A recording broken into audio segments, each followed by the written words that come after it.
इंदिरा गांधी एक बार इमरजेंसी लगा दी थी। चुप, तो हम नहीं समझ रहे हैं कहां की सरकार निकम्मी है। अब बताओ भैया, अगर यहाँ पे जैव विविधता ज्यादा है तो क्या एक ही कैटेगरी का पेड़ निकलेगा? अलग अलग कैटेगरी का पेड़ निकलेगा।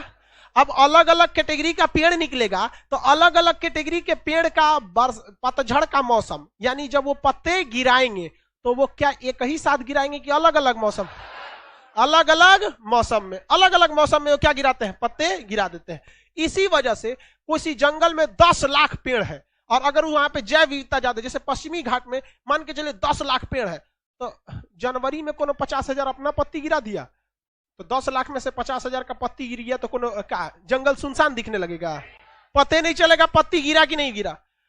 फिर अगले महीने किसी पेड़ ने पत्ती गिरा दिया, फिर अगले महीने, तो जैव विविधता वाले क्षेत्र में हर महीने पतझड़ का मौसम आता है, लेकिन एक के साथ कोनों का पतझड़ नहीं आता है। इसलिए इसे कहा जाता है सदाबहार वन। कौन सा वन? सदाबहार।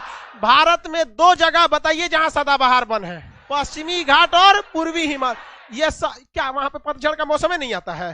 हो ही नहीं सकता है कि पतझड़ का मौसम नहीं आए। अरे हम लोग का ठंडी के दिन में चमड़ा छोड़ने लगता है, पेड़ पौधे का पत्ता क्या चीज है? पत्ता कौन चीज? टूटेगा तबे ना नया निकलेगा।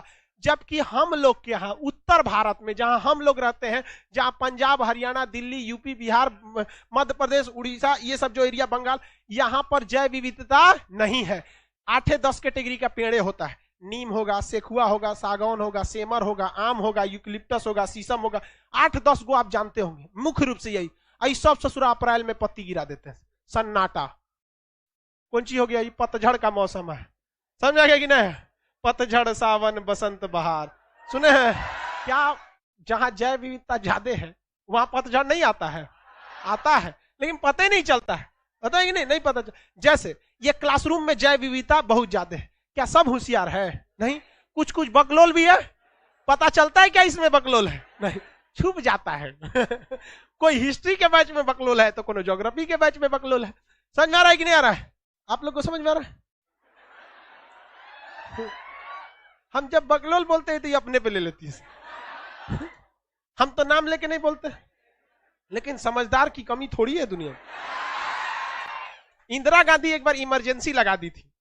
तो इमरजेंसी में ना एक कवि थे। इमरजेंसी में ना आप किसी का विरोध नहीं कर सकते। अगर अनुच्छेद 352 का प्रयोग हो जाए तो आप प्रधानमंत्री के खिलाफ नहीं बोल सकते। तो एक कवि ने बोल दिया ये सरकार निकम्मी है इंदिरा गांधी के समय में, तो एक दरोगा गिरफ्तार कर लिया उनको। चलिए गिरफ्तार करते।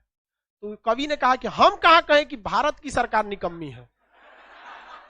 तो दरोगा कहा चुप, हम नहीं समझ रहे हैं कहां की सरकार निकम्मी है।